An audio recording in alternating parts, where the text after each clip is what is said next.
Second fundamental theorem करना है हमने, आइसोमॉर्फिक थ्योरम सॉरी। अब आर हमारे पास रिंग है और एम उसका मॉड्यूल है। इसके बाद मज़ीद के और एन ले लिया सब मॉड्यूल्स, यानी कि अब आर रिंग, एम उससे बनने वाला मॉड्यूल और के और एन दोनों सब मॉड्यूल है जो एम के अंदर मौजूद है। अब अपने प्रूव क्या करना है, K plus N over N isomorphic to K over K intersection N. सबसे पहले देख लें के प्लस एन सुपर सेट है किसका, एन का। ऑब्वियसली ये के प्लस एन है, ये एन है, तो एन इसके अंदर ही होना है। जब कोई सबसेट हो जाए वो सब मॉड्यूल भी हो जाता है। और आपने क्वेश्चन सब मॉड्यूल की डेफिनेशन में पढ़ा था, ऊपर बड़े होने वाला मॉड्यूल हो और नीचे वाला उसका सब मॉड्यूल हो तो फिर ही लिख सकते हैं उसको क्वेश्चन में। तो मतलब ये चीज़ तो लिख सकते हैं, के प्लस एन मॉड्यूल है और एन उसका सब मॉड्यूल है, क्योंकि सबसेट है, सब मॉड्यूल भी होगा। इधर इंटरसेक्शन जब हो किसी भी सेट की तो वो हमेशा सब मॉड्यूल होती है, ज़ुबानी याद रखना है। इसका मतलब ये भी सब लिख सकते हैं क्वेश्चन में, ये भी लिख सकते हैं, सवाल में तो कोई गड़बड़ नहीं है, डिफाइंड है, लिख सकते हैं। अब हमने प्रूव करना आइसोमॉर्फिज्म। लास्ट क्वेश्चन प्रूव किया था कि ये इसके साथ मैपिंग ली थी और आइसोमॉर्फिज्म प्रूव कर दिया था। आपने 5वें सेमेस्टर में पढ़ा है कि आप ये भी कर सकते हो, ऊपर वाले सेट को इस सारे के साथ एपीमॉर्फिज्म प्रूव कर दो। आइसो प्रूव करने के लिए ऊपर वाले सेट को इसके साथ एपी प्रूव कर दो और नीचे वाले को कर्नल प्रूव कर दो, तो आपके पास क्या प्रूव हो जाएगा, आइसोमॉर्फिज्म। अब मैं एक मैपिंग लूँगा जो ऊपर वाले सेट से इस सेट पे आ रही है, के प्लस एन से के ओवर के इंटरसेक्शन एन पे। आपको पता है इसके एलिमेंट डिफाइन होते हैं, पहले के एलिमेंट दूसरा सेट वैसे ही, और इसके एलिमेंट होते हैं पहले के एलिमेंट दूसरा सेट वैसे ही। वेल डिफाइन के लिए दो मैंने प्री इमेजेस ले लिए, उनको इक्वल किया और दो इमेजेस भी क्या हो गए, इक्वल हो गए। इसके बाद अब आपने प्रूव करना है ये होमोमॉर्फिज्म है या नहीं। आपको पता है अब हमने प्रूव करना है एपीमॉर्फिज्म। एपीमॉर्फिज्म वेल डिफाइंड और ऑन टू, बस पहले होमो चेक करने है या नहीं। होमो के लिए दो एलिमेंट लिए मैंने, उन पे 5 अप्लाई कर दी एडिशन पे, तो इसका क्वेश्चन का एलिमेंट होते हैं कि पहले में ऐड हो जाएगा और दूसरा सेट वैसे ही, दूसरा सेट वैसे ही आ गया। इसके बाद इसको हम लिख सकते हैं के प्लस के और इसको हम लिख सकते हैं के इंटरसेक्शन एन, क्योंकि एन एलिमेंट के एन के हैं तो इंटरसेक्शन में भी आ जाएंगे।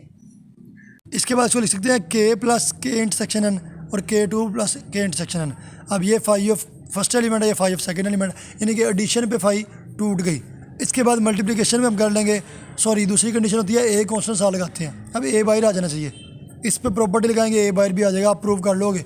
होमोमॉर्फिज्म आपके पास प्रूव होगी। इसके बाद चेक करना है ऑन टू आपने डायरेक्ट लगाया हुआ है कि for any image belongs to this there exist pre image belong to this such that 5 of pre image is equal to image. ये आपके पास क्या हो गया, ऑन टू भी हो गया। तो यानी कि आपके पास प्रूव हो गया कि एपीमॉर्फिज्म तो है।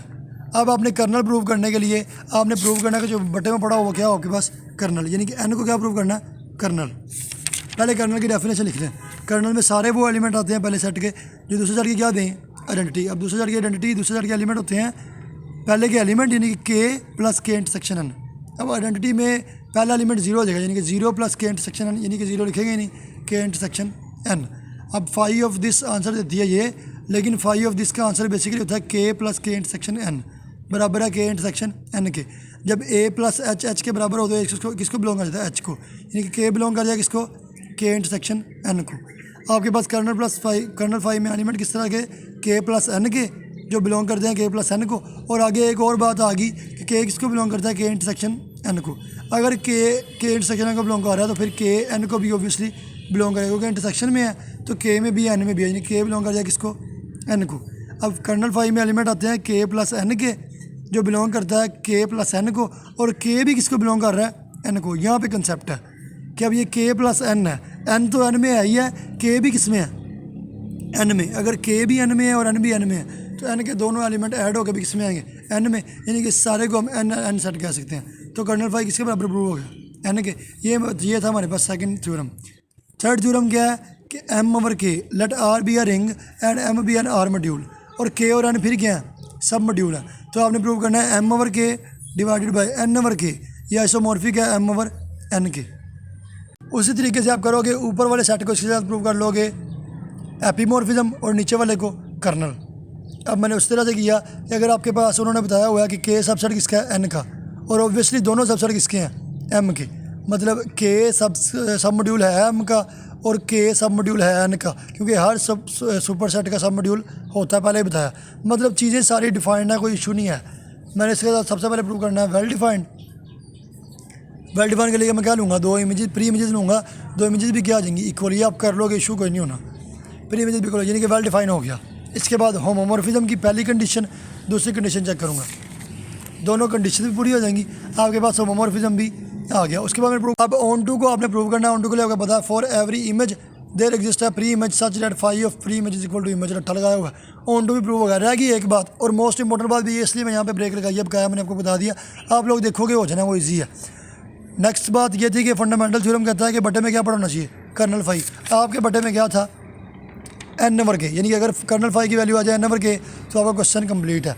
अब कर्नल फाई में एलिमेंट होने चाहिए एक्स प्लस के की शक्ल के, जिनमें मैपिंग अप्लाई हो तो दूसरे साइड की क्या आ जाए, आइडेंटिटी।